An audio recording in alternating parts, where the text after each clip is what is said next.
చంద్రబాబు మీరు అనుకున్నంత పని చేశారు అంటూ వైసీపీ అధినేత జగన్ తీవ్ర స్థాయిలో ధ్వజమెత్తారు. టీడీపీ ప్రభుత్వం ప్రజా సంపదను కొలగొడుతోందని, కమిషన్ల కోసం ప్రభుత్వ ఆస్తులను తమ వారికి కట్టబెడుతోందని మండిపడ్డారు. ఎన్నికల ముందు సంపద సృష్టిస్తానని చెప్పి అధికారంలోకి వచ్చాక ప్రజల ఆస్తులను పప్పు బెల్లాల్లా పంచుతున్నారని విమర్శించారు. తమ ప్రభుత్వం నిర్మించిన ప్రభుత్వ మెడికల్ కాలేజీలను ప్రైవేటు పరం చేయాలని కేబినెట్ లో తీసుకున్న నిర్ణయం అవినీతికి పరాకాష్ఠని జగన్ అభివర్ణించారు. వైసీపీ ప్రభుత్వ హయాంలో ప్రారంభించిన మెడికల్ కాలేజీలను ప్రైవేటు పరం చేయడం వెనక భారీ కుట్ర ఉందని జగన్ ఆరోపించారు. ప్రభుత్వ ఆస్తులను దోచుకోవడానికి మీరు మంత్రివర్గ సమావేశాలు పెడుతున్నట్టుంది. కమిషన్ల కోసం ప్రభుత్వ మెడికల్ కాలేజీలను ప్రైవేటు పరం చేయడం ద్వారా మీరు చరిత్రహీనులుగా మిగిలిపోతారు అని చంద్రబాబును ఉద్దేశించి తీవ్ర వ్యాఖ్యలు చేశారు. ఈ నిర్ణయం రాష్ట్రానికి శాశ్వతంగా అన్యాయం చేస్తోందని ఆయన ఆవేదన వ్యక్తం చేశారు.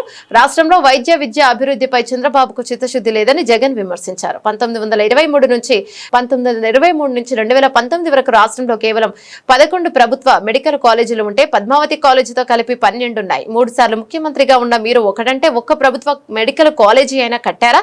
మేము 5 ఏళ్లలో 17 కొత్త కాలేజీలు ప్రారంభిస్తే వాటిని 5 ఇప్పటికే పనిచేస్తున్నాయి. మీరు బాధ్యతగా పూర్తి చేసి ఉంటే ఈ ఏడాదికి మిగిలిన కాలేజీలు కూడా తరగతులు మొదలయ్యేవి కదా అని ప్రశ్నించారు.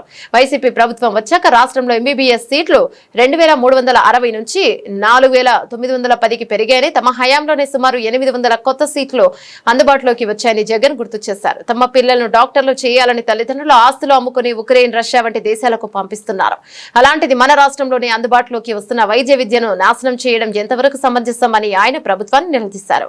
భూముల కోసమే కుట్రపూరిత ప్లాన్ ప్రభుత్వ మెడికల్ కాలేజీలు రావడం వల్ల ఆ ప్రాంతంలో భూముల విలువ అమాంతం పెరిగిందని, ఆ భూములు భవనాలను కట్టేయడానికి ప్రైవేటీకరణ ప్లాన్ చేశారని జగన్ ఆరోపించారు. పులివెందుల కాలేజీకి ఎన్ఎంసీ సీట్లు ఇస్తే వద్దంటూ లేఖ రాసినప్పుడే మీ కుట్ర బయటపడింది. పేదలకు సూపర్ స్పెషాలిటీ సేవలు అందకుండా అడ్డుకుంటున్నారు అని విమర్శించారు. ప్రతి జిల్లాలో ప్రభుత్వ, ప్రైవేటు వైద్య రంగాలు సమతుల్యంగా ఉండాలన్న కనీస అవగాహన లేకుండా నిర్ణయాలు తీసుకుంటున్నారని మండిపడ్డారు.